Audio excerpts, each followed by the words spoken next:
What's up, everybody? It's Michael. I'm your main bro here at MMA Bro. Now, what I'm going to do is today is I'm going to take a look at UFC Fight Night, Oleinik versus Lewis. Again, I'm just going to break down the last three fights of the evening and just give you my prediction on what's going to happen.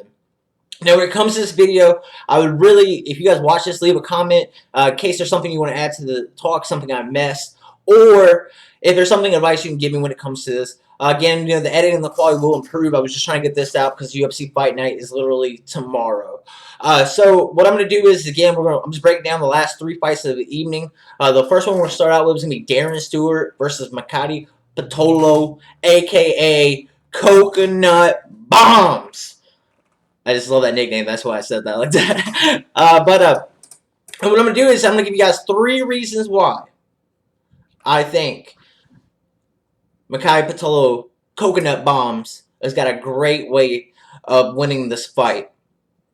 Again, a lot of people don't know Maki Pitolo. This is his third fight. Came through a contender series.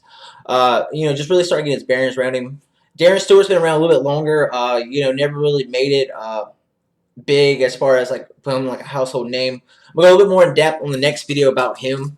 But for this one, when it comes to Coconut Bombz, there are three things that he does better, in my opinion, than Darren Stewart. The first one is his striking. Like when it comes to his boxing is a lot more polished and clean than what Darren Stewart is. Now, again, this is not saying Darren Stewart don't know how to strike, but when it comes to the actual movements, keeping everything tight, being able to swing from within, it's a really great thing to see. Not only that, but when he throws combos, it's a little bit of a mixture of what people normally see. Because normally we see people that are headhunters. We see people like the Diaz brothers, where it's kind of like they just, as the fight goes on, they just increase their volume, and the fighters can't keep up to it, so they end up crumbling. Coconut Bomb does a really great job of when he's striking. What he's doing is he's just trying to figure out how you react. So that way when he gets it down, he can go in there and really put one on there with whatever way he sees. Which is a little bit better when it comes to the actual game planning and be able to pace himself out. The second biggest thing, which I think is going to be the most important thing in the fight, is going to be the pace that Coconut Bombz decides to fight with. From what I've seen from Coconut Bombz, it seems like he can keep up with a pretty high low compared to what Darren Stewart's going to offer. Darren Stewart's going to be more about conserving the energy because he does know he does have the issue of running out of energy once the fight goes into the third round. It's a very high-paced fight. And so that's one thing that Coconut Bombz is going to have a really, really decisive advantages.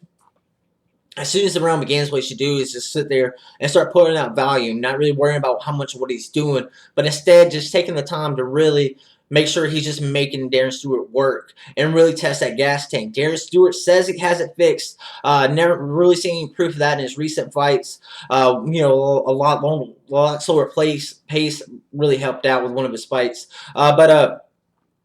When it comes to Coconut Bombz, the biggest thing he's going to do is really just push the pace. I mean, just make sure Darren Stewart's always working, always having to do something. Even if it's not something that's really in your game plan, just something to keep him working. So that way, if you need more time to figure things out, you can have that time. But you need to make sure that you don't take an off time, because that's when Darren Stewart's going to get a little bit more comfortable. He's going to be able to start taking the control of the octagon and kind of really slow this fight down.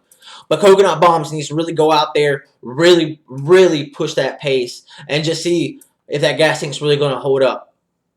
Now, the third thing that I really think is going to help out old Coconut Bombz is the fact that he's better at offensive grappling. Now, this doesn't mean he's a better overall grappler, because I feel like Darren Stewart does have a lot when it comes to defensive grappling. But when it comes to offensively, the biggest thing that's really going to show that is the fact he's going to have to threat level changes. He's going to have to threat trying to do trips, try to score off the breakups, that kind of stuff, to really make Darren Stewart work inside that offensive grappling. Even if he's not using it to get the takedown, move to side control, or any of that, just literally just to make Darren Stewart work harder.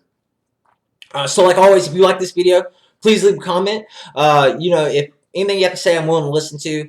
Again, if you realize there's something about Coconut Bombz I didn't mention that's going to be an advantage for this fight, please don't hesitate to leave the comments. Again, I want this to be a more open forum. I look forward to talking to you guys later. We're going to talk about Darren Stewart. All right.